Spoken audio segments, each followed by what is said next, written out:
I've seen other people on here doing this, so I'm going to do it. I'm going to talk about how I was trafficked and how I have been in extreme danger since I escaped in 2019 and calling out for help, and no one has helped me. No one has helped me. In fact, I even wrote an article called No One Is Coming. Now, for all the written material about what I've uncovered, what I experienced, you can go to my Substack, Men Try to Kill Me, Jodi Schiller. So what happened was I was in augmented and virtual reality. I was I quickly moved into a very powerful position there. I was on the internet, IEEE's steering board for the tech. I had founded my own company called New Reality Arts, and I was building really like futuristic, cool platforms. And also, I had started an organization called AR/VR Women and Allies to bring other women into the field. Which was like going like gangbusters. Women love this stuff. So all of that was happening. And also, I was getting death threats just for saying, women should be 50. Our motto is 50, 50, and 5. In 5 years, we'd like to see women be half the creators of AR/VR. And on the one hand, I got a lot of like support from the AR/VR community. I was put on the board. I was talking at places like CES. I was judging hackathons at like AWE, which is like the largest augmented reality conference. But we weren't getting any funding. So luckily I had a little bit of money, and I was able to build this platform called Meta Object, which is just really intensely awesome. And was heading me towards Bill Gates kind of money. It's like it would be a cog in AR/VR ecosystem that connects to blockchain and protects ownership and all kinds of other cool stuff. So I created the beta.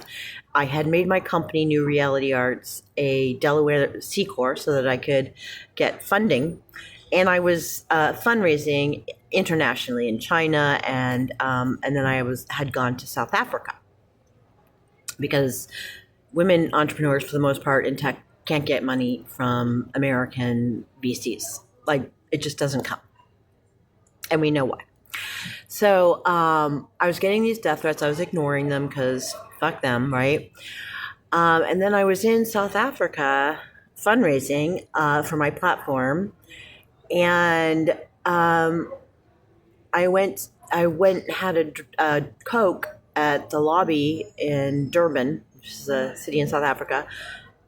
And the next thing I know, I wake up in Maine. I had been drugged and kidnapped.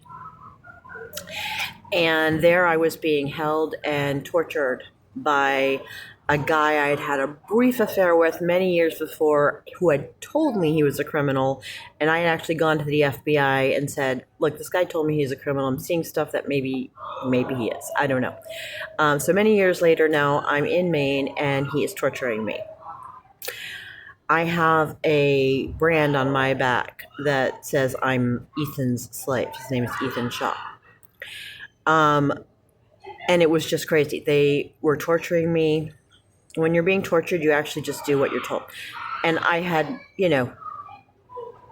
I couldn't fathom what was happening to me. My mind was breaking into all these pieces.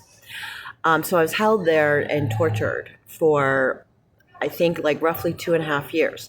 And the whole time, the DA, who was one of my rapists, like he was part of this trafficking ring, his name is Christopher Nell, were framing me for stalking my perpetrator, as if I would give up all this immense work, thrilling work that I was doing, and just, come stalk a guy. By the way, I'm gay. I have lived in the closet most of my life, but I'm in love with a woman from college. Her name was Sophia. She's the most beautiful thing ever. So I'm not even straight.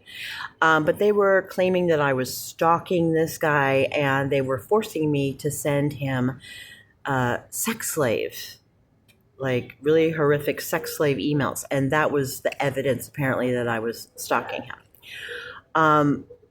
They eventually and I was fighting with all. At one point, I did flee Maine and I went back to California. I was there for like a month, I think. I rented an apartment, I leased a car, and then my perpetrator, Ethan, and this other guy showed up at my apartment in California and dragged me back to Maine. At that point, I had sold all the furniture. They had forced me to buy a house there that I couldn't afford and didn't want. All my money was going towards my platform.